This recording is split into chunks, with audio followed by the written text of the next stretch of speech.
Vishwanath corridor को एक सच और जानना चाहिए पब्लिक को, पूरे देश को, कि विश्वनाथ कॉरिडोर में बहुत बड़ा अनैतिक कृत्य हुआ है, अधर्म हुआ है। औरंगजेब ने मंदिर तोड़ा, मस्जिद बनाया, और मोदी ने मंदिर तोड़ा, गेस्ट हाउस बनाया।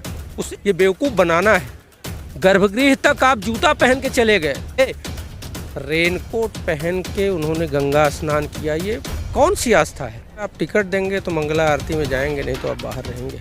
भेद, काली टोपी, लाल टोपी, इस पे हम बात करते रहे। आप 100 कुर्सी जुटाने की बात की जा रही है। अरे वो कुछ भी कह दें, अब तक का इतिहास है। यहीं काशी में मेहदीगंज में आए थे, कुर्सियाँ खाली थी। 10 लाख लोगों का बस दावा ही दावा है। पूरे देश से लोग बुलाए जाते हैं। मैं आपको बता दूं, नमस्कार, आप देख रहे हैं फोरम 4। मैं प्रभात अभी पहुंचा हुआ हूं बनारस में, और बनारस में हम बात कर रहे हैं, लोगों से बता रहे हैं बनारस का माहौल क्या है, उत्तर प्रदेश का माहौल क्या है, क्योंकि चुनाव आ गया है नज़दीक। तो इसको देखते हुए हम बात करने वाले हैं। वैभव त्रिपाठी जी हमारे साथ हैं। वैभव त्रिपाठी जी, आपका स्वागत है फोरम 4। धन्यवाद। क्या कहते हैं कि क्या माहौल है इस बार का उत्तर प्रदेश चुनाव को देखते हुए, और क्या कुछ उत्तर प्रदेश का पूरे माहौल है? देखिए, उत्तर प्रदेश में माहौल तो ये है कि गरीब, बेरोज़गारी, बेकारी, महंगाई, इन सभी मुद्दों से दो चार है। सब परेशान हैं।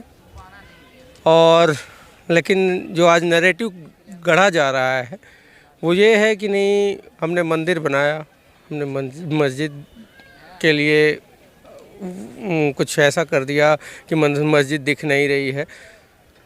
बता रही है सरकार कि हम हिंदूवादी हैं, लेकिन मुझे ये लगता है कि मानवता बड़ी चीज़ है, ना कि ये धर्म। सनातन सबको समाहित करता है। मैं उस सनातन को मानता हूँ। और बाबा विश्वनाथ की नगरी में आप आए हैं, यहाँ जनता अब यही सोच रहे हैं कि हम क्या करें। क्या हम उस भ्रम में जीते रहें जहाँ की मंदिर हिंदू, मुस्लिम, जाति, वर्ण, रंग भेद, काली टोपी, लाल टोपी, इस पे हम बात करते रहें, या हम अपने लिए भविष्य की बात करें? भविष्य की बात यह है कि जब हम रोज़गार नहीं पाएंगे, जब हम महंगाई में बेबसी की जीवन जिएंगे, तो ऐसी स्थिति में हम क्या कर पाएंगे? हमारे बच्चों का भविष्य क्या होगा? तो पूरा उत्तर प्रदेश अब इस बात को लेकर सोचने लगा है। खासकर काशी की बात करें, अभी कुछ दिन पहले एक मेगा इवेंट हुआ था, लेकिन काशी के लोगों का एक बरबसी सवाल है कि काशी के लोगों को मिला क्या? क्या ये बड़े बड़े भवन बना देने से, मंदिर बना देने से, क्या काशी की आम जनता की समस्याएं दूर हुई हैं? तो काशी विश्वनाथ कॉरिडोर का उद्घाटन, जैसा कि प्रधानमंत्री मोदी ने करके अभी गए हैं यहाँ से, और आज भी गंगा एक्सप्रेसवे का उद्घाटन हो रहा है। तमाम उद्घाटन, शिलान्यास लगातार हो रहे हैं। क्या ये विकास के रूप में आप नहीं देखते हैं? देखिए, एक चीज़ और है। काशी विश्वनाथ कॉरिडोर में मैं नियमित दर्शनार्थी हूँ, काशी विश्वनाथ सेवक हूँ। मैं रोज़ सुबह 4:30 बजे पहुँचता हूँ बाबा के दरबार में। लेकिन एक बात समझिए कि अगर आप टिकट देंगे तो मंगला आरती में जाएंगे, नहीं तो आप बाहर रहेंगे। पैसे आपको देना पड़ेगा। मैं इसलिए मंगला आरती के बाद जाता हूँ। और इस विश्वनाथ कॉरिडोर से गरीब आदमी को क्या मिला? गरीब जो आस्थावान, बात मंदिर की हो रही है तो आस्था की बात कर ली जाए, सनातन की बात कर ली जाए। जो आस्थावान भक्त है वो आज भी लाइन में है, पहले भी लाइन में खड़ा था, आज भी खड़ा है और कल भी रहेगा। किसके लिए वो व्यवस्थाएं बनाई गई हैं? भगवान बाबा विश्वनाथ के गर्भगृह तक 4 व्हीलर पहुंच जाएगी, और 4 व्हीलर पहुंच जाएगी, और अमीर आदमी बड़े आराम से दर्शन करके निकल लेगा, और उस टाइम पे गरीब आदमी लाइन में खड़ा होगा। तो गरीब आदमी को तो कुछ मिला नहीं। उस दौरान जब बाबा विश्वनाथ कॉरिडोर का उद्घाटन करने आए थे, विश्वनाथ कॉरिडोर को एक सच और जानना चाहिए पब्लिक को, पूरे देश को, कि विश्वनाथ कॉरिडोर में बहुत बड़ा अनैतिक कृत्य हुआ है, अधर्म हुआ है। बहुत सारे काशी खंडोक्त मंदिरों को तोड़ के वहाँ बड़े बड़े भवन बना दिए, गेस्ट हाउस बना दिया गया है।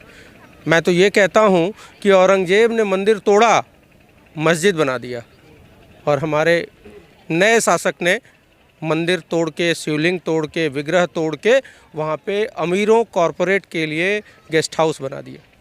तो क्या गेस्ट हाउस में गरीब आदमी जाएगा? क्या हमारी आस्था पे चोट करके आपने जो बड़े बड़े भवन बनाए हैं उससे हमको कुछ फ़ायदा है? ये तो बिल्कुल वैसा ही विकास है कि हमारे माँ बाप अगर अपाहिज हो जाएं तो हम उनको घर में कुरूप, अपाहिज, विकलांग हैं, पैरालाइज हैं, तो वो देखने में अच्छे नहीं लगते हैं, तो हम उनको उठा के अनाथ आश्रम में भेज दें कि हमारे घर की शोभा बढ़ जाएगी। यही दशा हुई है कि वट वृक्ष तोड़ दिया गया, वट वृक्ष को ख़त्म कर दिया गया, उसके ऊपर मार्बल लगा दिया गया। उसका कोई विकल्प है क्या? वट वृक्ष का 6 विनायकों को तोड़ दिया गया, उसका कोई विकल्प है क्या? आदिकाल से काशी खंडोक्त का मतलब ऐसे समझिए कि महर्षि वेदव्यास ने आदिकाल में लाखों वर्ष पूर्व जब स्कंद महापुराण लिखा, उसमें काशी खंड लिखा। उस काशी खंड में जो विग्रहों की जो स्थान बताया गया था वो काशी खंड है। मतलब लाखों वर्ष पूर्व जब लिखा गया, उससे पहले से वो विग्रह और मंदिर थे। उन मंदिरों को तोड़ के आपने हमारा कौन सा आस्था का संरक्षण किया है? विश्वनाथ कॉरिडोर का एक अधिनियम बना था उत्तर प्रदेश सरकार में।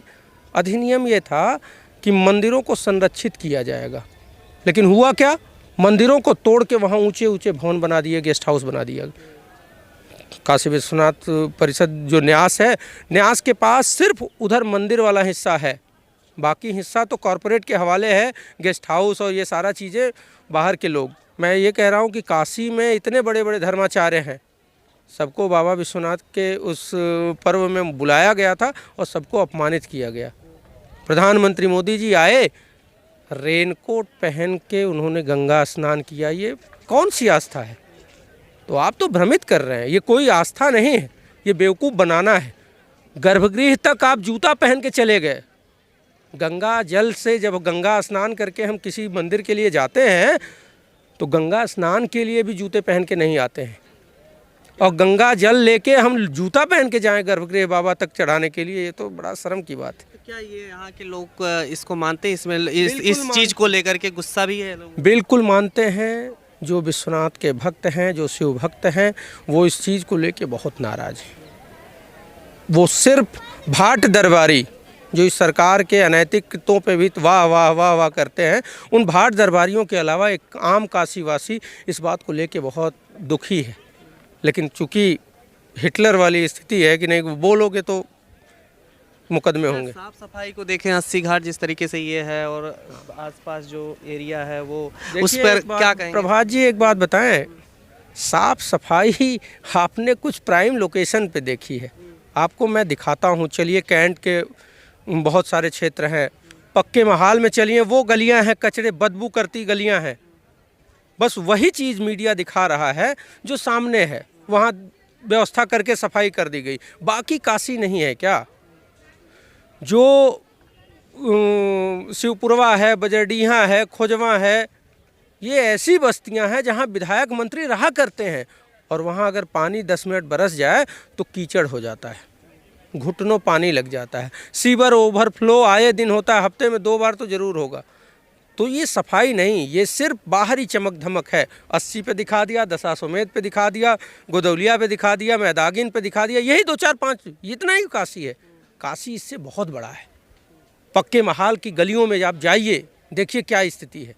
अच्छा, जो ये कहा जा रहा है, अब लगातार बयान आ रहा है, प्रवीण तोगड़िया भी अंतर्राष्ट्रीय विश्व हिंदू परिषद जो है वो उसके अध्यक्ष हैं प्रवीण तोगड़िया, वो कह रहे हैं कि काशी में मंदिर बनना चाहिए और इस तरीके की बातें हो रही है। मथुरा में तैयारी चल रही, केशव प्रसाद मौर्य लगातार बयान दे रहे हैं। तो ये सब जो एक चल रहा है मंदिर मस्जिद, इसको आप किस रूप में देखें? देखिए, सरकार कुछ ऐसा काम 5 वर्षों में कर नहीं पाई है।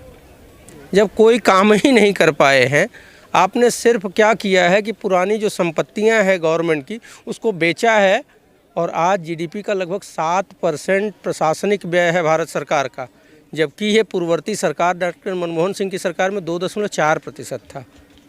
तो यहाँ तो सरकार बस ऐश में गुजर रही है। सरकार माने राजा। पहली बार ऐसा है, लोकतंत्र में राजा राजशाही नहीं थी, लेकिन पहली बार ऐसा हो गया है कि एक व्यक्ति राजा है, उसी के इर्द गिर्द सारी चीज़ें चल रही हैं।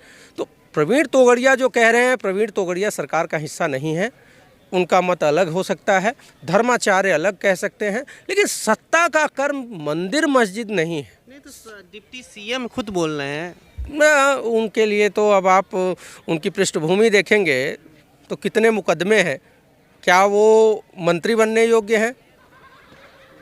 मसला ये ये कहा जा रहा है ना कि आखिर अगर मुकदमे की बात करें तो अजय मिश्रा टेनी है, उनको तो अभी तक गृह राज्य मंत्री बना के रखा गया है। ऐसा है, वही तो कह रहे हैं, एक दौर था वाजपेयी आडवाणी का जो बीत गया, और शायद उसके बाद अब कभी ऐसा न भूतो न भविष्यति, उनके दल में तो पहले से भी ऐसा नहीं था। वाजपेयी जी कहा करते थे हम पार्टी विद डिफरेंस है, तो लोग बड़ा सम्मान भी करते थे, क्योंकि जो कहते थे कमोबेश कुछ चीज़ें वैसी होती भी थी। आज स्थिति है, नैतिकता है ही नहीं इस सरकार में। मतलब बेशर्मी की हद है कि जिसका बेटा उसमें लिप्त है किसानों की हत्या में, उसको गृह राज्य मंत्री बनाया गया है। तो गृह राज्य मंत्री होगा तो जांच कितनी प्रभावित करेगा। एक सप्ताह तक ना कोई एफआईआर हुई, ना गिरफ्तार किया गया, लोग ढूंढ रहे थे। उसके बाद वो आसानी से रेड कॉर्पेट पे टहलता हुआ आया और थाने में बैठ के भाई दबाव पड़ा, तब जाके। मसला ये है कि ये सरकार कुछ भी नहीं कर पाई है, चाहे केशव प्रसाद मौर्य हों, योगी आदित्यनाथ हों, अमित शाह हों, जेपी नड्डा ने तो इतना कह दिया कि नहीं, चाइना ने हमारा 47 लाख वर्ग किलोमीटर, उतनी नहीं, पूरी धरती पर ज़मीन नहीं है, उन्होंने उससे ज़्यादा बता दिया कि चाइना ने हमारा कब्जा कर लिया। तो समझ नहीं है, बुद्धि नहीं है, विवेक नहीं। जनता महंगाई कह रही है, ये लोग मंदिर कह रहे हैं, हिंदू मुस्लिम कह रहे हैं। आप सोचिए, धर्म संसद में जब स्वामी विवेकानंद ने एक बार कहा था कि देखिए भारत धार्मिक रूप से बहुत समृद्ध है, हमको धर्म का ज्ञान न दीजिए इस धर्म संसद में, हमको रोटी चाहिए। भारत गरीब है। आज अगर वो ये बात कह रहे होते तो सारे भाजपाई पुतला फूंक रहे होते। क्यों आपने बेइज्जती कर दी? नहीं, उन्होंने सच बात कही थी। उस दौर में लोग अच्छे होते थे। खबरों में बने रहने के लिए फोरम 4 को सब्सक्राइब करें और नोटिफिकेशन पाने के लिए बेल आइकन दबाएं।